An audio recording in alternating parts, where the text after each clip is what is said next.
Well, several World War II veterans were honored for their service today. They plan to commemorate the 75th anniversary of the Battle of Normandy with a trip across the Atlantic. Frank DeVita and Stephen Melnikoff stormed the beaches of Normandy 75 years ago. When I think about that first day, the weather was bad, the ship is rocking. Melnikoff, a young soldier with the Army's 29th Infantry, remembers the bombs, mortars, and shells raining down as hard as the weather. We just stood there and had to take that before we could go in. Thousands of American servicemen were killed. Over the decades, World War II and D-Day have become easier to talk about for these veterans. But both Stephen and Brooklyn native Frank DeVita will return to those historic beaches in France to share their stories on the 75th anniversary of the Normandy landings. I want them to know actually what happened, like the Holocaust, so they never forget. DeVita served with the Coast Guard and was on a U.S. Navy ship in June of 1944.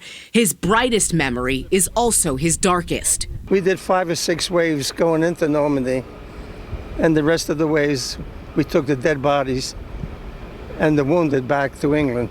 These two consider themselves lucky to be alive and lucky to be getting on this ship, the Queen Mary II, to make the journey back over to France with family and friends. My story is really history. I am a historian simply because I'm here. And as we get ready to celebrate Memorial Day and they get closer to their 100th birthdays, these two hope the country and the world never forget the sacrifice of veterans.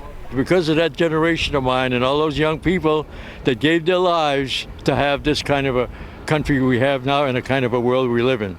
I don't consider myself a hero.